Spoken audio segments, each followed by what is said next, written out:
नमस्कार। शुरुआत करते हैं बड़ी खबर के साथ। मुख्यमंत्री योगी आदित्यनाथ का बयान सामने आया है। कुशीनगर में बनेगा अंतर्राष्ट्रीय एयरपोर्ट, केंद्रीय कैबिनेट का हृदय से धन्यवाद।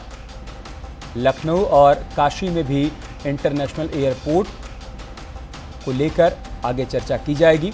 जेवर को इंटरनेशनल एयरपोर्ट बनाने पर सहमति हुई है। 100 से सबसे अच्छे एयरपोर्ट में जेवर की गिनती होगी।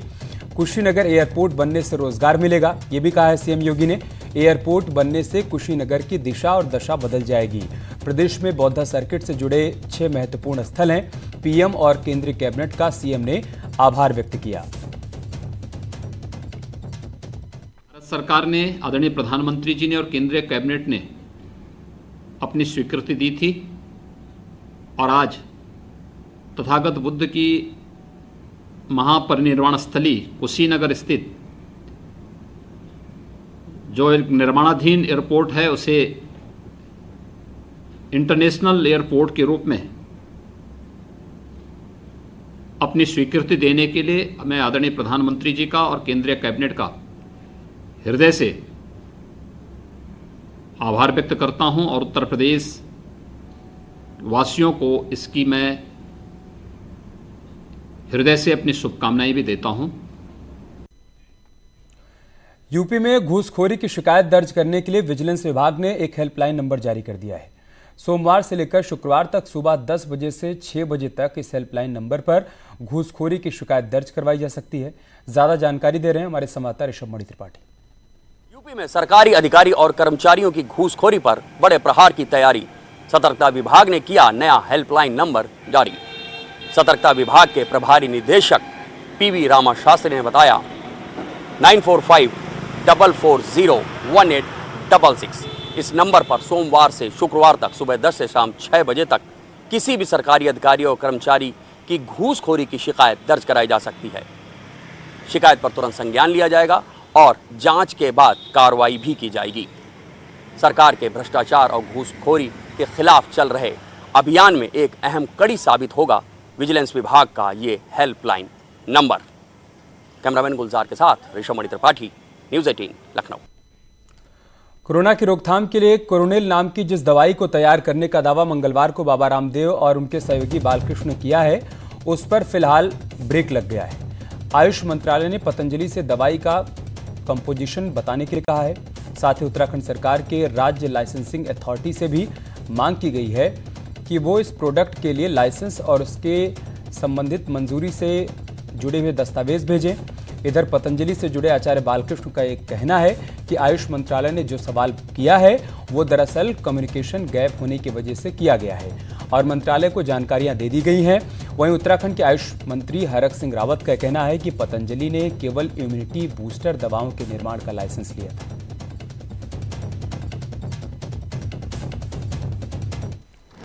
देखिए, इसमें एक कम्युनिकेशन गैप था।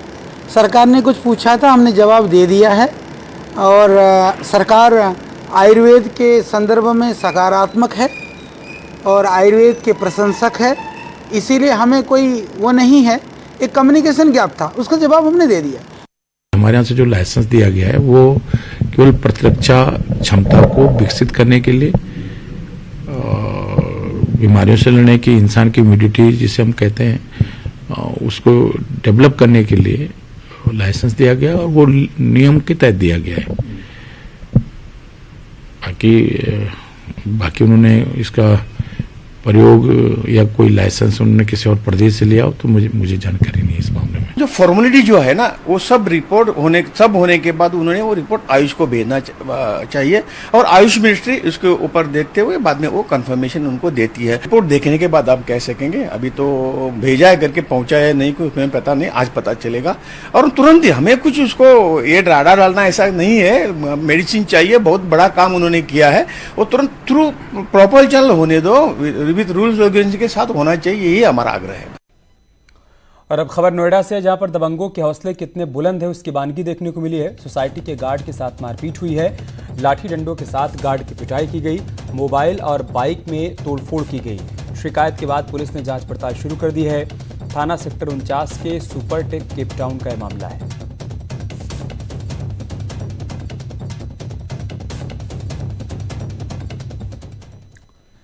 दिल्ली में डीजल के दाम पेट्रोल से ज्यादा हो गए हैं। आज डीजल के दाम में 48 पैसे की बढ़ोतरी हुई है।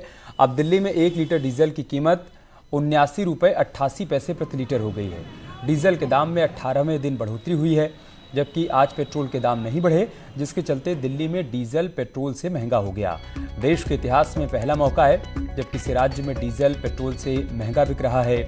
वहीं दिल्ली से सटे नोएडा में ये काफ़ी सस्ता है। नोएडा में डीजल 72 रुपये 3 पैसे प्रति लीटर है। मुंबई में डीजल 78 रुपये 22 पैसे प्रति लीटर है, जबकि चेन्नई में 77 रुपये 17 पैसे प्रति लीटर है और कोलकाता में 77 रुपये 6 पैसे प्रति लीटर है।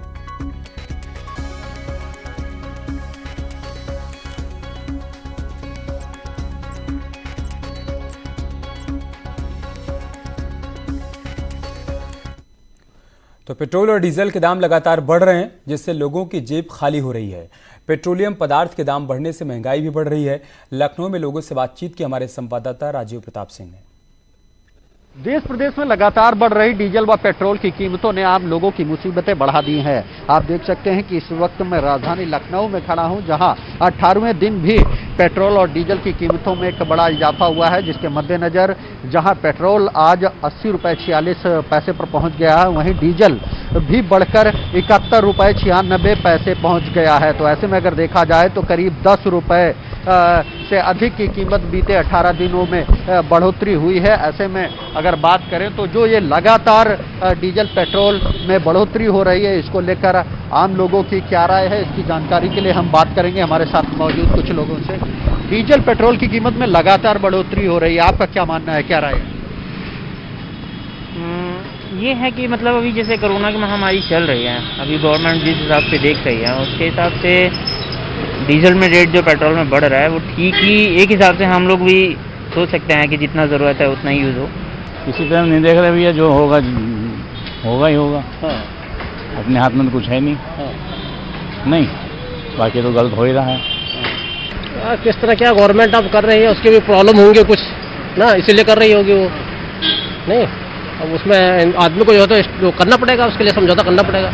कुछ ऐसे भी लोग हैं जो ये मान रहे हैं कि क्योंकि कोरोना का संकट है तो ऐसे में कहीं ना कहीं सरकार पर भी रेवेन्यू का दबाव है, और यही कारण है कि वो जो कीमतें बढ़ रही हैं उसको अवेल करने के लिए तैयार हैं, क्योंकि उनके पास इसके अलावा कोई दूसरा चारा भी नहीं है। कैमरामैन संदीप के साथ राजीव प्रताप सिंह, न्यूज 18 लखनऊ। वाराणसी में भी आम जनता पेट्रोल के दामों में लगातार हो रही बढ़ोतरी से परेशान है और नाराज भी। पेट्रोल के बढ़ते दाम पर लगाम लगाने की मांग कर रही है। ये सोचिए कि लॉकडाउन में ऑलरेडी हम लोगों का इनकम सोर्स 0, ठीक, उसके प्लस आप लोग इतना जो हाइक कर रहे हैं, तो एक कॉमन आदमी क्या एफोर्ड करेगा? हम लोग खाने पीने की चीज़ों पे अपना पैसा खर्चा करें या अपने ट्रांसपोर्टेशन पे खर्चा करें? जो पेट्रोल के दाम बढ़ते जा रहे हैं, कहीं से रोजगार तो कहीं आ नहीं रहा है, ठीक, और जो भी हम लोग दुकान भी अपनी खोल रहे हैं तो उस पर भी रोजगार नहीं बढ़ रही है। तो इससे पेट्रोल के दाम बढ़ते जा रहे हैं, तो हम लोग इतना कहाँ से कर पाएंगे? वैसा तो नहीं होना चाहिए। महामारी को देखते हुए कुछ रुपए तक कम करना चाहिए। उनको एक्साइज ड्यूटी वगैरह को अपने को थोड़ा डाउन करना चाहिए, क्योंकि इसका तो इफेक्ट ऑलरेडी वाहन वगैरह पे पड़ेगा। जो सामान वगैरह हम मंगाते हैं तो उससे तो हमारा वो भार बढ़ेगा ना, हर सामानें महंगी होंगी। इधर राहुल गांधी ने भी ट्वीट कर निशाना साधा है। राहुल ने कहा है कि मोदी सरकार ने कोरोना महामारी और पेट्रोल डीजल की कीमतें अनलॉक कर दी। ये ट्वीट किया है राहुल गांधी ने, सीधे तौर पर सरकार को निशाने पर लिया है। उन्होंने कहा है कि पेट्रोल डीजल की कीमतें अनलॉक हो गई।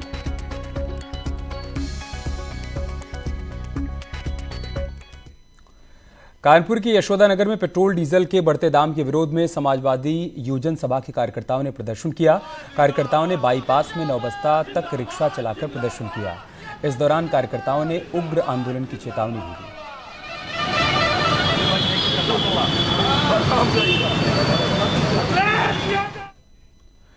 दिल्ली एनसीआर में पेट्रोल और डीजल के दामों में लगातार बढ़ोतरी हो रही है। अब आलम यह हो गया है कि पेट्रोल से महंगा डीजल बिक रहा है। इसी बीच नोएडा के पेट्रोल पंप का जायजा लिया हमारी सहयोगी प्रीति श्रीवास्तव ने। एनसीआर में लगातार पेट्रोल और डीजल में बढ़ोतरी हो रही है। 17वीं बार डीजल और पेट्रोल के रेट में बढ़ोतरी हुई है। हालांकि दिल्ली की अगर मैं बात करूं तो दिल्ली में डीजल पेट्रोल से महंगा हो गया है, तो वहीं एनसीआर में नोएडा में जो डीजल है वो सस्ता है पेट्रोल से। और यहाँ पर लोग हमारे साथ मौजूद हैं। ये 17वीं बार यहाँ पर ये रोज पेट्रोल और डीजल के रेटों में जो बढ़ोतरी हो रही है उसको लेकर बात करेंगे। सर ये बताइए, जिस तरीके से पेट्रोल और रेट जो बढ़ रहे हैं डेली, उसके बारे में आप क्या कहेंगे? मैम क्या बताएं इसके बारे में, एक तो लॉकडाउन की मार, ऊपर से पेट्रोल की मार। आप क्या कहेंगे कि लगातार जो पेट्रोल और डीजल के जो रेट बढ़ रहे हैं, हालांकि दिल्ली में डीजल पेट्रोल से भी महंगा हो गया है, नोएडा में ज़रूर ये सस्ता है, लेकिन रोज़ बढ़ रहे हैं रेट, 17वीं बार आज रेट बढ़े हैं। मैम क्या कहना चाहेंगे इसके बारे में? यही कहना चाहिए बस सरकार जो भी करे सही करे, गलत फैसला कुछ न ले। लेकिन दिक्कत हो रही है। दिक्कत तो मैम है ही, पैसे की वैसी दिक्कत है, 2-2 महीने सैलरी दी थी कंपनी ने, ऊपर से इतनी महंगाई हो रही है, कैसे करेंगे समझिए अपना। और भी लोग हमारे साथ यहाँ पर मौजूद हैं, उनके पास भी चलेंगे और जानने की कोशिश करेंगे कि उनका क्या कहना है। सर ये बताइए, लगातार जो रेट बढ़ रहे हैं उसको लेके आप क्या कहेंगे? हालांकि नोएडा में अभी रेट कम है एनसीआर में दिल्ली की अपेक्षा।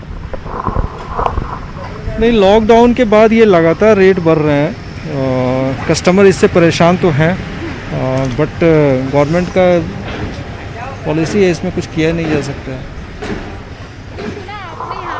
कहना है कि लगातार जो रेट बढ़ रहे हैं उससे लोगों को दिक्कत हो रही है। पहले तो लॉकडाउन और लॉकडाउन के बाद अब जो पेट्रोल और डीजलों में लगातार जो बढ़ोतरी हो रही है उससे लोगों को परेशानी हो रही है।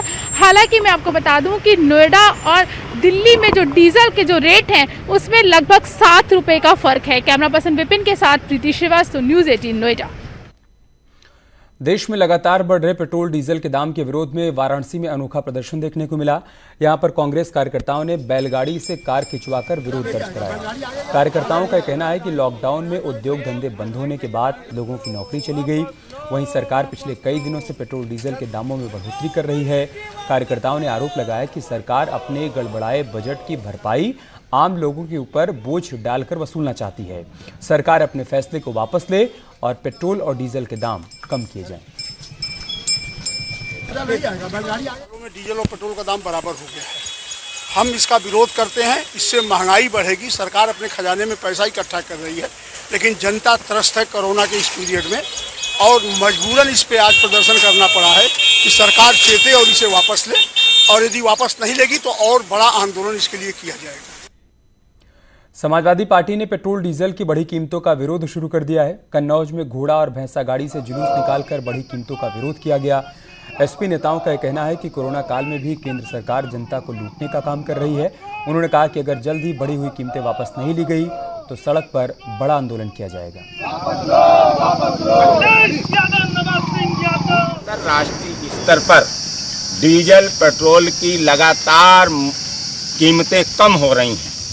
दुनिया के सारे देशों में डीजल पेट्रोल सस्ता हुआ है, तब हिंदुस्तान में 15 दिन से लगातार डीजल पेट्रोल के मूल्यों में वृद्धि हो रही है। हम लोग सड़कों पे उतरेंगे क्योंकि नौजवान, किसान, चाहे व्यापारी हो, सब परेशान हैं। कासगंज रेलवे स्टेशन पर सोशल डिस्टेंसिंग की धज्जियां उड़ने की तस्वीर सामने आई है। यहां पर कासगंज से भट्ठा मजदूरों को बिहार भेजा जा रहा था और इसी दौरान मजदूर एक दूसरे से सटे हुए नजर आए। दरअसल 1308 भट्ठा मजदूरों को ट्रेन के जरिए बिहार भेजने की तैयारी थी, लेकिन स्टेशन के बाहर किस तरह की तस्वीर और कैसा नज़ारा देखने को मिला वो आप इन तस्वीरों में देखिए।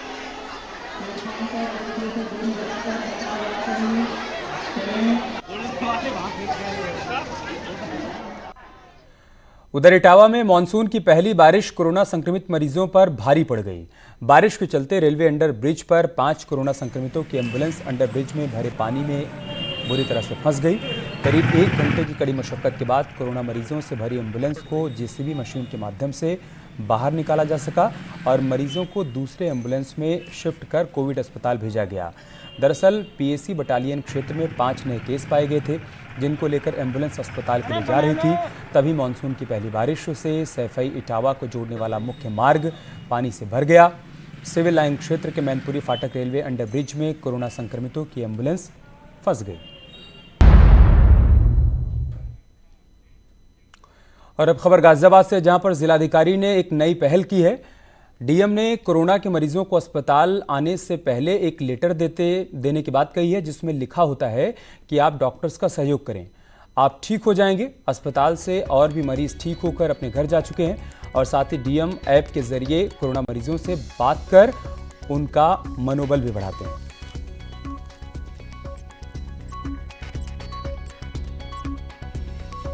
पेशेंट यहाँ बढ़ते हैं उससे कहीं ज्यादा पेशेंट ठीक होकर चले जाते हैं। इसके पीछे की जो असल वजह है वो यहाँ के जिलाधिकारी अजय शंकर पांडे जो नए नए प्रयोग करते हैं, जिसके चलते जो कोरोना के पेशेंट हैं उनका मनोबल बढ़ता है। इस मनोबल की बात खुद सर प्रधानमंत्री मोदी भी कह चुके थे। तो ऐसे में किस तरीके से आप लोगों को मनोबल बढ़ाते हैं? हमने ये व्यवस्था कराई कि हमारा जो भी पेशेंट हमारे कोविड अस्पताल में आता है उसको हम एक लेटर देते हैं अपनी तरफ से, जिसमें सीधे सीधे ये लिखा होता है कि इस हॉस्पिटल में आपसे पहले 100, 200, 300 मरीज पहले भी आ चुके हैं और सभी स्वस्थ होकर के गए हैं। तो कोई ऐसा कारण नहीं है कि आप यहाँ से स्वस्थ होकर न जाएं।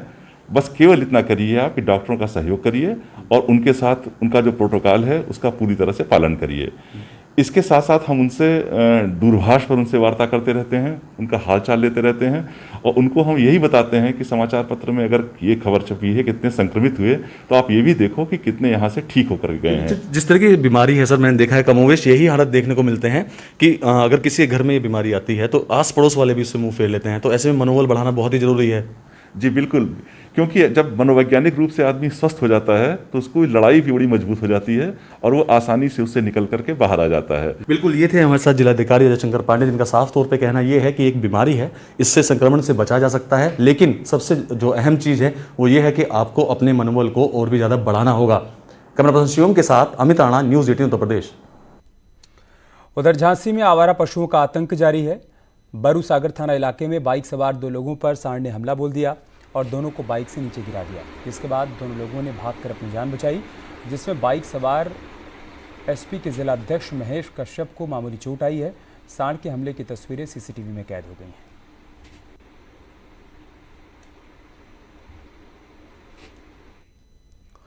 जौनपुर के जलालपुर इलाके के ओइना गांव में 2 पक्षों के बीच विवाद हो गया, जिसमें एक पक्ष ने 2 नाबालिग को चाकुओं से गोद दिया, जिसमें से एक नाबालिग की इलाज के दौरान मौत हो गई, जबकि दूसरे की हालत गंभीर बनी हुई है, जिसे हायर सेंटर के लिए रेफर किया गया है।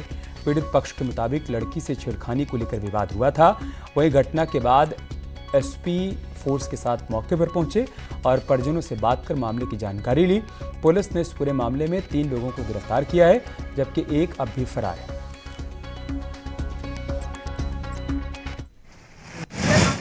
बच्चों के आपस में झगड़े को लेके दोनों में कहासुनी हुई थी, मारपीट हुई। उसी मारपीट में एक बच्चे को चोट आई, जो बाद में उपचार के दौरान जिसकी मृत्यु हो गई।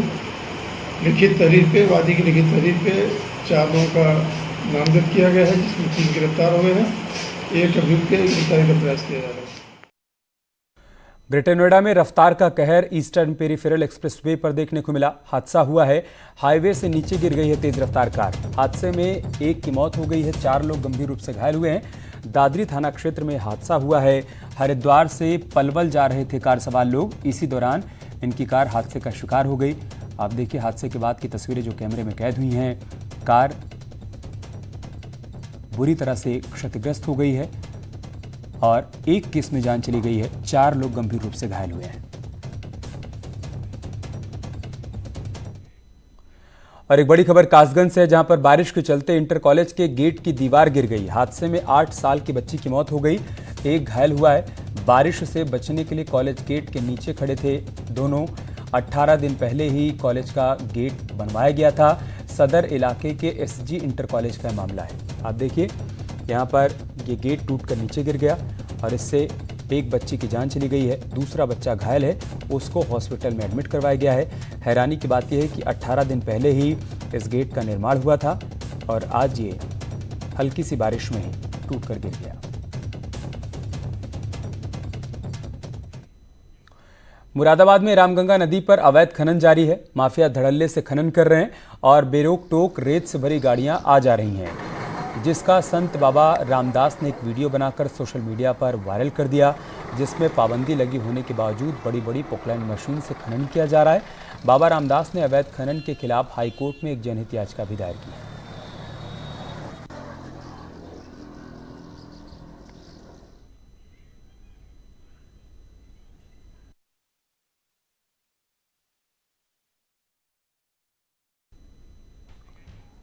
और चलिए इसके साथ इस बुलेटिन में इतना है, लेकिन खबरें जारी हैं, आप बने रहिए हमारे साथ। नमस्कार।